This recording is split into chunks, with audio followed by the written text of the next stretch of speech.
Government की जो pension होगी उससे 10% ही अधिक होगी।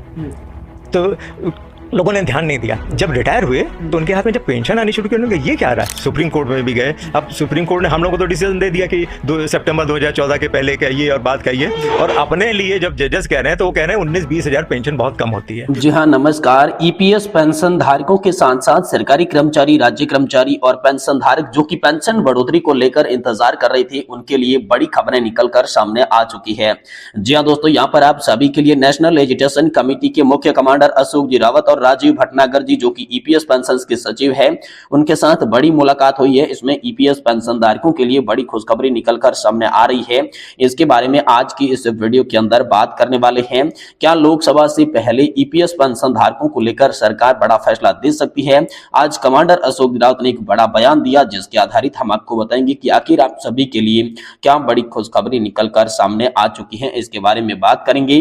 वहीं दोस्तों, ईपीएस 95 न्यूनतम पेंशन को लेकर देश भर के पेंशन भोगियों ने घेर लिया ईपीएफओ कार्यालय। चुनाव बहिष्कार की भी यहां पर धमकी आप सभी के लिए दे दी जा चुकी है। इसको लेकर भी आज की इस वीडियो के अंदर बात करने वाले हैं। साथ ही सरकार ने पेंशन स्कीम में किया बड़ा बदलाव, करोड़ों पेंशन धारकों को मिलेगा बड़ा फायदा। तो आखिरकार करोड़ों पेंशन धारकों को क्या फायदा मिलने वाला है, इसके बारे में भी आज की इस वीडियो के अंदर बात करेंगे। साथ ही केंद्रीय कर्मचारियों की लग चुकी है लॉटरी, 4% महंगाई भत्ते में बढ़ोतरी, कैबिनेट में मिल चुकी है मंजूरी। अब 50% मिलेगा महंगाई भत्ता और महंगाई राहत का लाभ। तो कब से आपको महंगाई भत्ता और महंगाई राहत बढ़कर मिलेगा, कितना लाभ मिलेगा?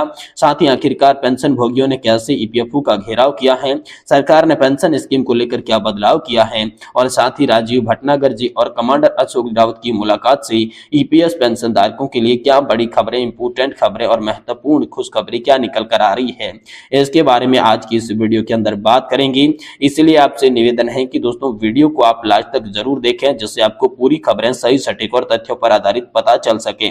और इससे पहले अगर आप हमारे चैनल पर नए हैं तो दोस्तों चैनल को सब्सक्राइब कर दें और वीडियो को लाइक करें। तो दोस्तों चलिए बिना किसी देरी के वीडियो के अंदर खबरों का सिलसिला शुरू करते हैं। पहली और बड़ी खबर की बात करें तो दोस्तों, ईपीएस पेंशन धारकों के लिए बड़ी मुलाकात नेशनल एजुकेशन कमेटी के मुख्य कमांडर अशोक जी रावत और ईपीएस 95 पेंशनर्स के मुख्य सचिव राजीव भटनागर जी के साथ हुई है। जी दोस्तों, जिसमें राजीव भटनागर जी ने यहां पर सरकार को भी आड़े हाथ लिया, जिसमें दोस्तों ये कहा गया कि जब कोर्ट के जजेस की बात आती है तो यहाँ पर 17,000 से भी लगाकर 20,000 रुपए की पेंशन को भी कम बताया जाता है, लेकिन ईपीएस 95 पेंशन धारकों को यहाँ पर आज 1171 रुपए की पेंशन एवरेज मिल रही है, जो कि बहुत ही कम है। साथ ही उन्हें यहाँ पर जो है मेडिकल सुविधा भी अच्छी नहीं मिल रही है। तमाम दूसरे जो पेंशन धारक हैं उनको भी लाभ सही से नहीं मिल पा रहा है। इसी को लेकर उन्होंने बातचीत की। साथ ही दोस्तों मीडिया से बातचीत में उन्होंने बताया कि ईपीएस पेंशन धारकों का ये जो मुद्दा है, इस मुद्दे को लगातार हम आगे बढ़ा रहे हैं और साथ ही ईपीएस पेंशन धारकों की तमाम मांगे, जिसमें 4 सूत्रीय मांगे शामिल है, उन्हें हम मंजूर करवा के ही रहेंगे। साथ ही दोस्तों लोकसभा चुनाव से पहले ईपीएस पेंशन को लेकर सरकार बड़ा फैसला दे सकती है। ऐसा दोस्तों हाल फिलहाल में नेशनल एजुकेशन कमेटी के मुख्य कमांडर अशोक रावत के बयान में देखने को मिला, जिनमें उन्होंने कहा कि सरकार के तमाम नुमाइंदों से हमारी बातचीत हुई है। उन्होंने हमें आश्वासन दिया है कि जल्द ईपीएस पेंशन धारकों की मांगे मंजूर की जाएगी। तो दोस्तों लोकसभा चुनाव से पहले ईपीएस 95 पेंशन धारकों की तमाम मांगों को मंजूरी मिल सकती है। ऐसा बड़ा संदेश, ऐसी बड़ी खबर आप सभी के लिए निकलकर सामने आ चुकी है। वहीं अगली बड़ी खबर की बात करें तो ईपीएस 95 न्यूनतम पेंशन को लेकर बड़ी खबर निकलकर सामने आ चुकी है। देश भर के पेंशन भोगियों ने घेर लिया ईपीएफओ का कार्यालय। चुनाव बहिष्कार की भी यहां पर धमकी मिल चुकी है। जी हां दोस्तों, देश के कई हिस्सों में ईपीएफओ कार्यालय के सामने धरना प्रदर्शन यहां पर पेंशन धारकों ने किया है। दोस्तों न्यूनतम पेंशन की राशि 1,000 रुपए प्रति महीना वृद्धि करने और अन्य मांगों को लेकर ईपीएफओ कार्यालयों का घेराव किया गया है। आक्रोशित पेंशन भोगियों ने मंत्रियों और अधिकारियों को कोरे आश्वासन और मिथ्या वादों से नाराजगी जाहिर की है। दोस्तों यहाँ पर 7 तारीख को देश के कई हिस्सों में ईपीएफओ कार्यालय सामने धरना प्रदर्शन किया गया।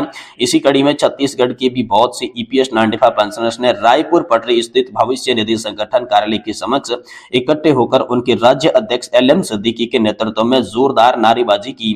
मुख्य नारा जो पेंशन की बात करेगा वही देश में राज करेगा था, और इशारा भी काफी था कि ये कहना चाहते थे कि बाद में उनके प्रतिनिधि मंडल ने भविष्य निधि आयुक्त को एक अभिषेक कुमार और भविष्य निधि आयुक्त डॉक्टर सुदर्शन कुमार में मुलाकात कर छत्तीसगढ़ राज्य कर्मचारी राष्ट्रीय समिति की तरफ से भूपेंद्र यादव श्रम मंत्री और रोजगार मंत्री के नाम पर ज्ञापन सौंपा।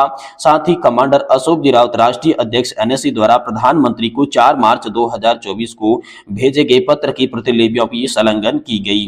ज्ञापन में कहा गया कि बहुत जल्द आचार संहिता लागू हो सकती है, इसलिए एनएससी की मांगों पर सकारात्मक दृष्टिकोण अपनाते हुए घोषणाएं की जाए। इसको लेकर बड़ी खबर आई। वही दोस्तों 9 लाख करोड़ रुपए ईपीएस पेंशन कोष में हाल फिलहाल में पड़े हैं। इसको लेकर बड़ी खबर है कि चुनाव तो आते जाते रहेंगे, लेकिन जब तक सांस में सांस है हमारा संघर्ष जारी रहेगा। लगभग 9 करोड़ रुपए ईपीएस पेंशन कोष में उपलब्ध होने के बावजूद भी न्यूनतम पेंशन 1000 रुपए में बढ़ोतरी नहीं करना अनुचित नहीं है। यहाँ पर जो है पेंशन धारकों ने कहा कि पेंशन धारकों की पेंशन बढ़ोतरी की जाए, क्योंकि ईपीएफओ के पास 9 करोड़ रुपए का 900 लाख करोड़ रुपए का यहाँ पर जो है फंड पड़ा है, इसलिए पेंशन धारकों की पेंशन में बढ़ोतरी की जाए। वहीं अगली बड़ी खबर की बात करें तो राज्य सरकार ने पेंशन स्कीम में दोस्तों किया है बड़ा बदलाव, करोड़ों पेंशन धारकों को मिलेगा फायदा। तो आखिरकार सरकार ने क्या बदलाव किया है, करोड़ों पेंशन धारकों को क्या फायदा मिलेगा, इसके लिए चलिए आपको पूरी विस्तार से खबर यहाँ पर जो है बता रही है। देखिए केंद्र सरकार की पेंशन भोगियों के लिए अच्छी खबर आ रही है। दरअसल केंद्र सरकार द्वारा देश के 100 शहरों में 500 स्थानों पर एक अभियान शुरू कर दिया जा चुका है।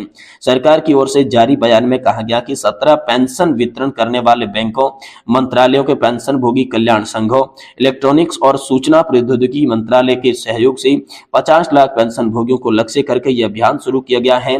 दोस्तों यह अभियान 1 तारीख से शुरू होकर 30 तारीख तक चलेगा। केंद्र सरकार ने यहाँ पर जीवन प्रमाण पत्र जमा करने के डिजिटल तरीके को लाभ से देश के दूर दराज इलाकों में रहने वाले पेंशन भोगियों तक सुविधा पहुंचाना चाहती है, खासकर दोस्तों वरिष्ठ, बीमार और विकलांग पेंशन भोगियों तक। साथ ही जिन स्थानों पर यहाँ पर डोर स्टेप बैंकिंग सेवाएं प्रदान की जा रही है, वह बैंक शाखाओं को सौंपे गए कर्मचारी एंड्रॉइड फोन से लैस किया जा रहा है, ताकि जब पेंशन भोगी जीवन प्रमाण पत्र जमा करने की शाखा में जाए तो इस तकनीकी का उपयोग किया जा सके। इसके साथ ही बैंक कर्मचारियों को बहुत बीमार पेंशन भोगी के घर जाने को कहा जाता है, जो कि बिस्तर से उठने में असमर्थ है, ताकि वे अपना डिजिटल जीवन प्रमाण पत्र यहाँ पर जो है जमा करवा सके। इसके अलावा पेंशन भोगियों को बिना किसी देरी के अपनी यहाँ पर डीएलसी जमा करने के लिए शिविरों का आयोजन किया जाना चाहिए। आपको बता दें कि सरकार ने साल 2014 में बायोमेट्रिक डिवाइस से यहाँ पर जो है जीवन प्रमाण पत्र जमा करने की व्यवस्था शुरू की है। इसके बाद आधार डेटाबेस पर आधारित चेहरा प्रमाण पत्र प्रौद्योगिकी प्रणाली विकसित के लिए काम किया गया, जिसके लिए यहाँ पर एंड्रॉइड आधारित स्मार्टफोन की मदद से जीवन प्रमाण पत्र जमा करना संभव हो गया। इस सुविधा के अनुसार फेस ऑथेंटिकेशन तकनीकी के जरिए व्यक्ति की पहचान स्थापित की जाती है और डिजिटल लाइफ सर्टिफिकेट तैयार किया जाता है। आपको बता दें कि यह तकनीकी नवंबर 2021 में लॉन्च की गई थी और इससे पेंशन भोगियों की बायोमेट्रिक उपकरणों को निर्भर कम कर दिया गया था, और अब यहाँ पर स्मार्टफोन आधारित तकनीकी का लाभ उठाकर इस प्रक्रिया को अधिक सुलभ और किफायती बना दिया जा चुका है। साथ ही दोस्तों केंद्रीय कर्मचारियों को गुड न्यूज मिल चुकी है, 50% तक महंगाई भत्ता हो सकता है। इसके लिए बड़ी खबर आई है कि केंद्रीय कर्मचारियों की लॉटरी लगी है, 4% महंगाई भत्ते में बढ़ोतरी हो चुकी है। कैबिनेट में इसको मंजूरी मिल चुकी है और दोस्तों 50% इसका लाभ मिलेगा। जी हाँ दोस्तों, लगातार जो ईपीएस पेंशन धारक थे, साथ ही केंद्रीय कर्मचारी, राज्य कर्मचारी पेंशन धारक थे, वो डीए बढ़ोतरी का इंतजार कर रहे थे। जैसा कि आप सभी लोग जानते होंगे कि साल में 2 बार डीए में बढ़ोतरी की जाती है, ठीक उसी तर्ज पर दोस्तों डीए बढ़ोतरी का इंतजार कर रहे लाखों कर्मचारियों के लिए बड़ी खुशखबरी है। सरकार ने दोस्तों कैबिनेट बैठक के दौरान 4% डीए बढ़ोतरी को मंजूरी दे दी है। जी हाँ दोस्तों, अब आप सभी को 50% डीए मिलेगा, जैसा कि आप सभी को पहले 46% डीए और डीआर का लाभ मिल रहा था। सरकार ने कैबिनेट में मंजूरी के बाद 4% डीए में इजाफा कर दिया है।